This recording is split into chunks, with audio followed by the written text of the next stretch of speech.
আসসালামু আলাইকুম। আশা করি সবাই ভালো আছেন। খুব ঠান্ডা, 3 ডিগ্রি পড়ছে। 3 ডিগ্রির মধ্যে রোদ, তার মধ্যে বাইক নিয়ে যাচ্ছি। তো মনে হলো দু একটা কথা বলি, কারণ এই কয়েকদিন থেকে আমাদের বাংলাদেশের যে অবস্থা, সেটা হলো বন্দর নিয়ে কথা হচ্ছিল। দেন এখন কি হলো যে লালন ফকির, তারপরে লালন যারা গান বলে তাদেরকে নিয়ে কথা হচ্ছে, তাদের বিভিন্ন বিষয় নিয়ে কথা হচ্ছে। তাদেরকে কেন মারা হয়েছে, কেন মারবে, গোলামারা কেন মারবে, তৌহিদি জনতা কেন মারবে। তো এক একজন এক এক রকম মত দিচ্ছে। আসলে মারাটা ঠিক না, এটা আমি বলবো। বাট আসলে গোপন যেটা এই লালনদের, সেটা হয়তো অনেকে আমার সাথে একমত হবে যে এই লালনরা, মানে যেটা লালন যেটা বলে, লালনের মধ্যে আবার কয়েকটা ভাগ আছে। আমি একটু দাঁড়িয়ে কথা বলি। লালনের মধ্যে কয়েকটা ভাগ আছে।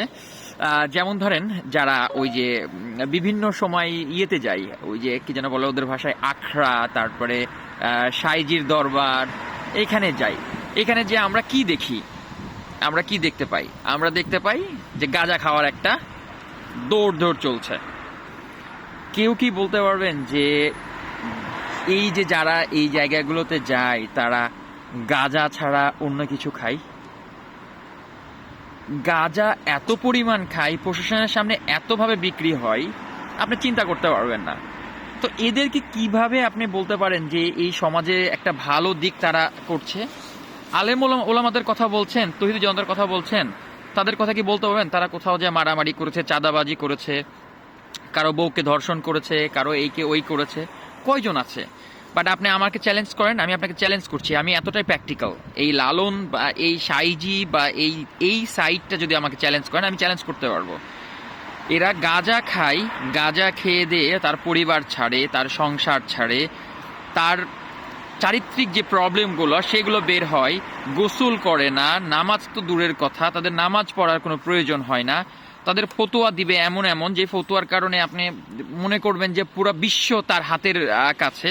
পাশাপাশি যে ঘটনাটা ঘটেছে, উনি কি বলেছেন যে উনি পালা গানে যে এমনভাবে, ঠিক আছে আপনি পালা করবেন, তর্ক করবেন, খুব ভালো, বাট আপনি পালা গানে যে আপনি সৃষ্টিকর্তাকে, আল্লাহ তাআলাকে নিয়ে আপনি প্রশ্ন করবেন, এবং এই প্রশ্নটা এমনভাবে করবেন যেটা কোনোভাবেই পারফেক্ট না। কোনোভাবে পারফেক্ট না। কেন পারফেক্ট না? আপনি বলছেন যে আদম হাওয়া এত কষ্ট করেছে, এত বছর কষ্ট করার পরে কেন আল্লাহ মাফ করে নাই, কেন জান্নাতে নিয়ে যায় নাই, কেন এই করে নাই। আপনি ভালো করে কোরআনের মধ্যে দেখবেন, সম্ভবত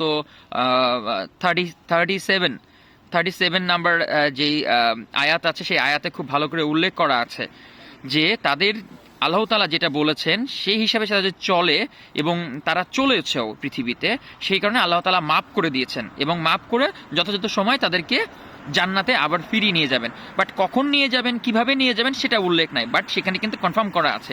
বাট উনি যেভাবে বলেছেন, এমন হিন্স করে বলেছেন, এটা একজন এভাবে একজন মানে বলতে পারে না, এটা বলাটাও ঠিক না।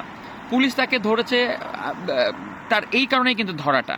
এখন অনেকে আমার পোস্ট দেখে হয়তো বলবেন যে ভাই এটা বলছেন, ওইটা বলছেন, এই বলছেন, সেই বলছেন। বাট আপনি লালন গান শুনেন, আমি অনেক লালন গান শুনি। আমার ওয়াইফ আমাকে বলে তুমি এই গানগুলো শোনো কেন? কারণ এটা দেহতত্ত্ব গান, গানগুলো শুনতে খুব ভালো লাগে, এই কারণে কিন্তু আমরা গানগুলো শুনি। অনেকেই শুনে আমার মতো। বাট এইটা না যে আপনি গান করার কারণে আপনাকে ধরেছে, আপনি যেটা করেছেন সেটার কারণে আপনাকে ধরেছে। আপনি এখন ওই যে কি বলে, আপনি প্রধানমন্ত্রী হন, আপনি এই হন, সেই হন, আপনি দোষ করলে আপনাকে ধরবে না। বাট আপনাকে ধরেনি যে আপনি গান করেছেন, সেই কারণে আপনাকে ধরেনি। অনেকে বলছে লালন গীতি যারা করে তাদেরকে ধরেছে এই।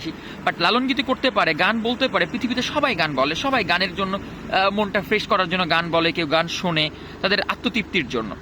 বাট উনি যেটা করেছেন সেটা রং করেছেন। উনি যে কথাটা বলেছেন পালাগানে, যে পর্যায়ক্রমে তিনি বলেছেন আল্লাহকে নিয়ে এই ধরনের কথাগুলো বলেছেন, এইটা কথা তো বলা ঠিক না। এই কারণে তাকে আমাদের ধর্মীয়ভাবে করা আছে। আপনি যদি হিন্দু ধর্মেরও কোনো কিছুকে বলেন, তাহলেও তারাও যেমন প্রোটেক্ট করবে, আজকে এই তৌহিদি জনতা তারাও প্রোটেক্ট করেছে, আমিও প্রোটেক্ট করবো যে আপনার তার বলা এটা ঠিক হয় নাই।